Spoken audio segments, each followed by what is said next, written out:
Welcome to this week's episode of Vegetable Run. This week we'll be hunting coyotes in Atlantic Canada, and I'll tell you, it's a great way to fill your winter months. You can shoot coyotes in Nova Scotia year-round. This promises to be another great show. Stay with us. Well, this is my good buddy Scotty. We did a goose hunt earlier this year, and he was telling me about this great location for coyotes, and Scotty didn't let me down on this one. This place was overrun with coyotes. We slipped in just after daylight right away. First thing we saw was 3, maybe 4 coyotes. This is a perfect location for coyotes. We've just seen one. I got a mojo set up. I'm gonna call and we're gonna have him in here in the next 2 minutes.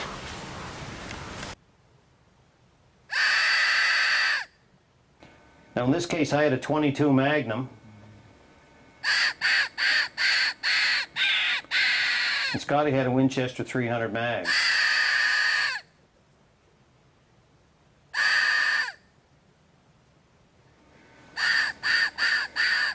And I'm trying to call this big boy in, and there's no way he'll come down to us.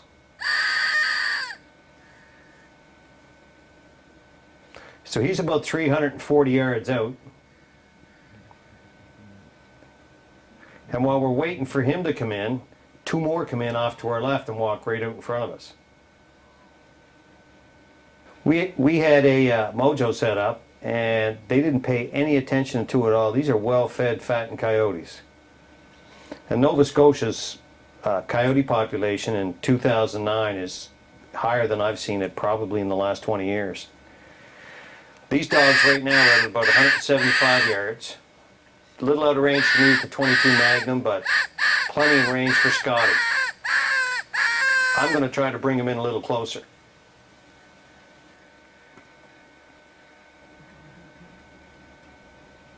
You guys are going to shoot at them? Now these guys are looking at us calling, and what we're trying to do is coordinate the cameraman with Scotty and I together. We're going to try to pull off a double.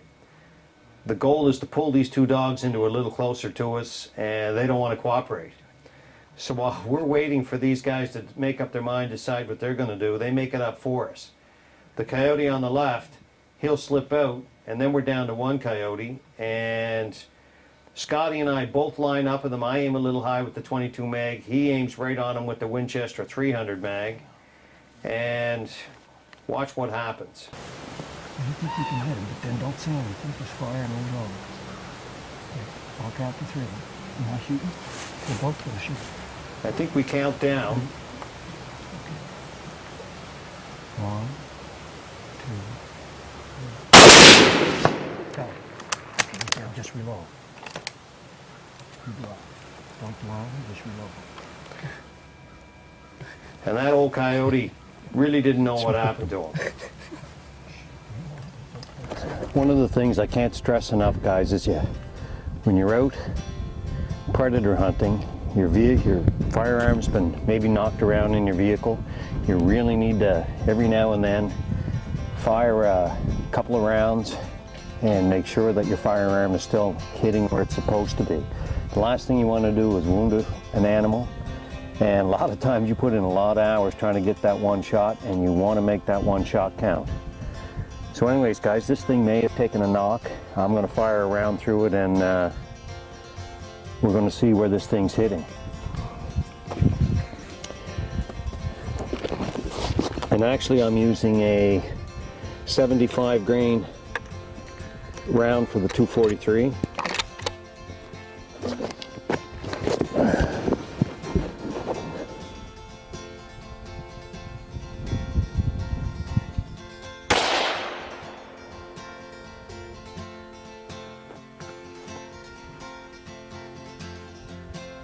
Well guys, that looks like it's right in the bowl, so maybe it didn't take a hit.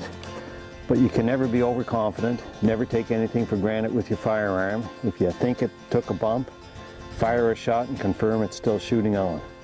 Anyways, that's your tip for today. This week's tech tip, we're going to show you how to always have a hot lunch when you're in the woods. Today I've got vegetables left over from yesterday wrapped in tin foil, along with some roast beef wrapped in tin foil. But carrying it that way, it's kind of keeps it from getting beat up while you're on the trail. I always get some paper birch. Even on snow-covered ground like today, you can lay the birch on the ground. It's great tinder for getting your fire going. Get your fire all set up, lay your tin foil and dinner on it, fire it up. In less than 2 minutes, you get yourself a hot lunch on the trail.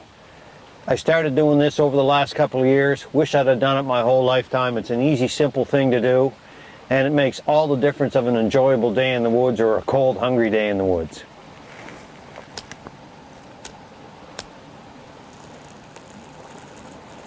Now, paper birch always lights basically irregardless of how wet a day it is in the woods. And once I get that going, I'll have the whole fire going here within a couple of minutes. Another thing to point out is if your hands are cold, you can pull paper birch off on the snow, light it, lay it right on the snow. You never have to worry about it not lighting. And by lighting it on the snow, apparently this time of the year, you also don't have to worry about forest fires. So in about another 2 minutes, we're going to have a hot lunch. And that's your tech tip for today. I have never, ever seen coyote sign like this. This is all since last night, and it's all coyote tracks. It's unbelievable, to tell you the truth. It's hard to believe I've never seen anything remotely like this. I've never seen anything like this. We were in here one night, we had 3 packs of coyotes around us, but I'm looking at the amount of signs from last night's snow. There has to be 40 to 50 coyotes coming in here. Yeah, I've never seen anything like it. We're gonna set this up and do something different. We're gonna kill a lot of dogs here this winter.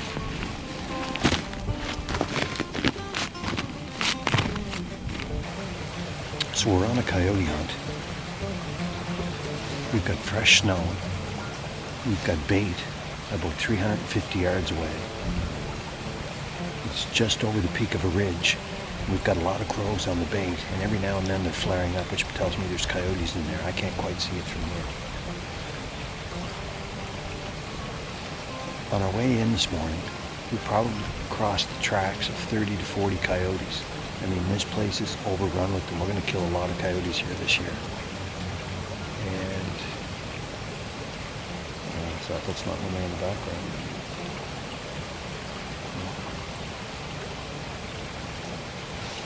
I've got an attractor set up out in front of us. I've got a 7mm Remington Magnum. This thing's a real tack driver. I'm hoping to get a double on dogs here today. But they're not responding to a call. When they're actually on bait, it's almost impossible to pull them off it. They'll never give up a possible thing for a sure thing. So we'll just hold them out. I expect to have one run down the road here, actually, maybe right in front of us. We stayed in this location as long as I could hold up. Started to get chilly.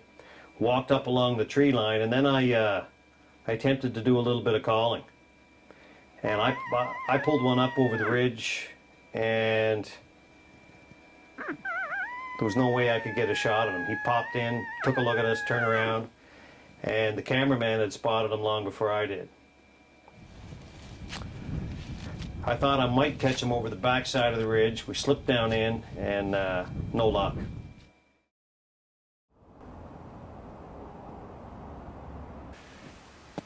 It's about a half hour before daylight, and myself and my cameraman are sneaking back into an area that earlier this week was overrun with coyotes. We're hoping to catch them out in the open, or at least crossing the open coming from a feeding area. If we can catch them there, it's -8 degrees Celsius. I know they had to be in feeding last night. I'm sure we'll catch a couple. Gonna be quite a show. Ooh. We got here just at daylight. As soon as I picked up the binoculars, I saw a coyote on the ridge. And then I saw 2 more. And then 3 of them started rustling in the middle of the field. My first shot, I hit one.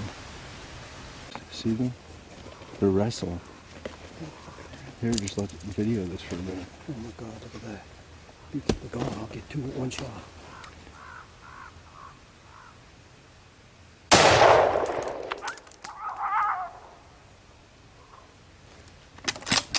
Where's the other ones?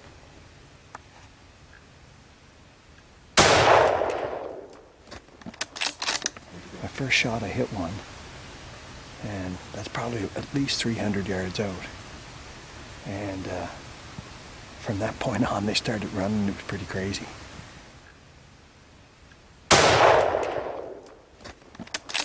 Where'd he go? He's running. What? He's running.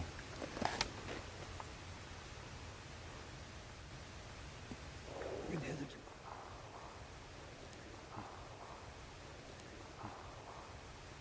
two? Oh, I see him.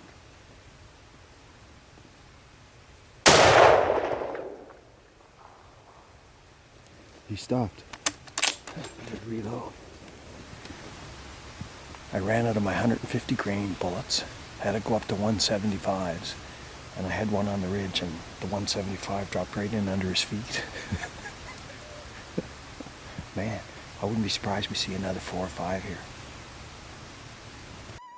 Now this guy came out on the bank and I was trying to call him in close enough so that we could get some real good camera work on him. And while I was waiting to do that, he decided not to cooperate, and I think he headed for the hills. Actually, he's looking at another coyote behind him right now.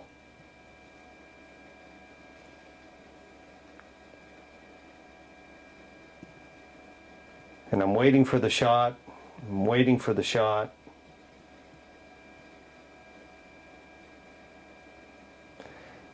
And then I see him right now. The cameraman's seeing him good. I just pick him up. I'm just lining the crosshairs up on this fella. And just getting ready to touch off. And he's gone.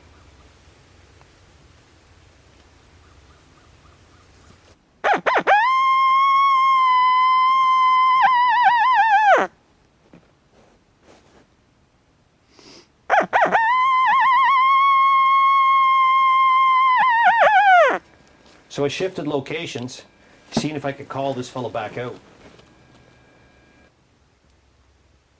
See if we can get him closer,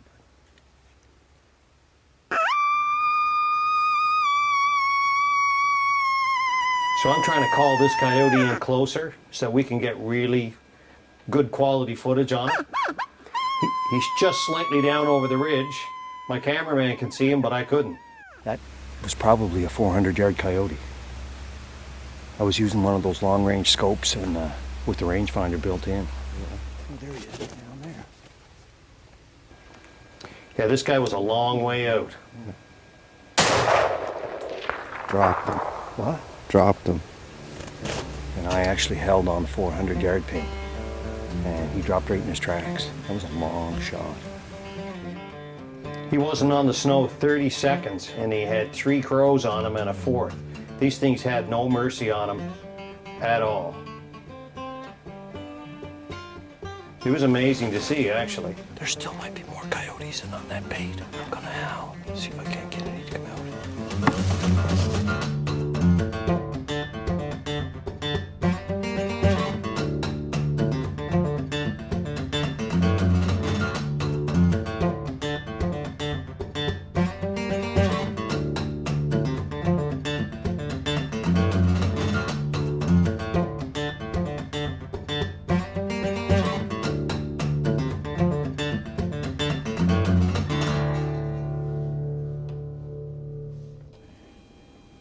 Well, that was quite a morning of coyote hunting. Right at daylight, we had 3.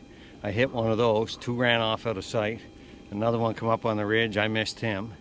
We're looking at between 300-400 yard shots without shooting sticks that I went and left back in the car. Then we saw another fellow down here, and I hit him at about 400 and dropped him in his tracks. We come up looking for the first fella. The crows had already landed on this other guy down there. That was a long, long shot we made at that coyote. That was over 400 yards. We dropped them flat, waited hoping some more coyotes would come out. We just come back down from up on the ridge and walked down to this guy, and he's I had a look at him. He's a nice male, and that's, I can't really show you everything that bullet did to him. But boys, I tell you, that is a big coyote. That coyote's probably going to go somewhere around 35 to 40 pounds. So that's a big, not a big, but that's an average size Atlantic Canada coyote. And that's one heck of a nice dog. Man, I'll tell you, it's mating season. These things are it's coming on earlier in the mating season. These things are starting to get real stinky. And that was a long shot with a 7mm Remington mag.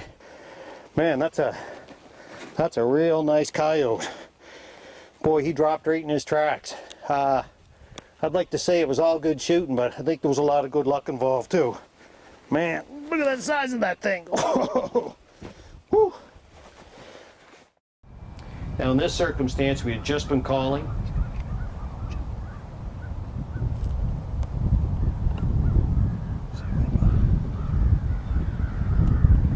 I got a coyote swinging off to the right. He's trying to get downwind of me. We've been out since daylight. This is not a good looking coyote, folks.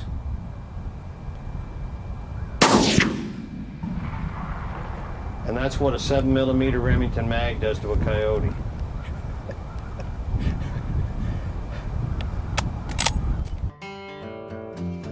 So I finally got a chance to take Candace up into this area. And we had a walk at least 30 minutes from our vehicle to get up into where we were after these coyotes. Candace was pretty excited. We got big coyotes here.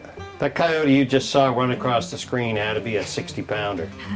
A lot of coyote tracks and a lot of trails. Yeah, this place is overrun with coyotes. I can't wait to get in here with snow on the ground.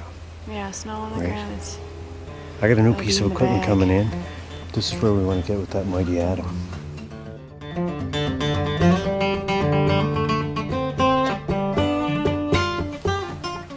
So we're out coyote hunting in Nova Scotia, Dad and I. And the thing about coyotes is they're very sneaky. They don't like to smell you. They don't like to see any skin. They don't like black. They don't like brown or orange. So the idea is to stay well hidden. So that when they least expect it, they have no idea that the hunter's waiting. The huntress mean me. This morning, we're a little behind schedule, and we're on our way in to shoot some coyotes. And the boys are walking super fast today, almost as if they're at the mall. And they're trying to get out. Yeah, well, we got a deadline to meet. Anyways, this place should be full of coyotes. It was frosty last night. We got a fresh skiff of snow. Every track we see is fresh. Even where we parked the car, there was coyote tracks underneath it.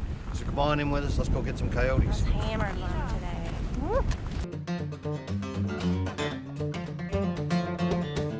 As soon as it got bright enough to see, there was coyotes all over the ridge. Well, I'm just zoomed in on the one, but there's It turned out we had as many as 8. We were kind of losing track of them.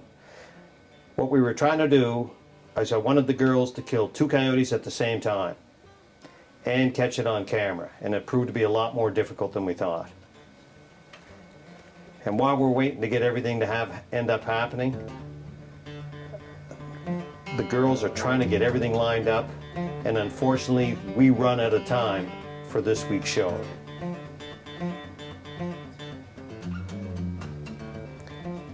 Now if you watch in the background, more coyotes keep showing up. second one's just hidden behind the trees. It's hard to see. And it just gets to be endless footage. Now folks, this is 340, 350 yards out. Here comes the third one.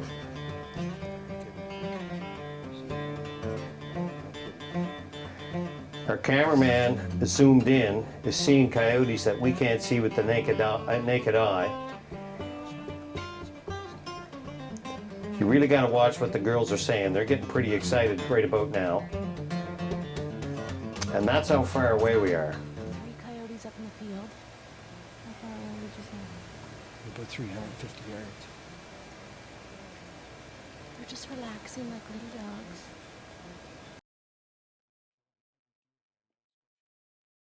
And they have no idea that my red dot is on my spot. We ran out of time for this week's show.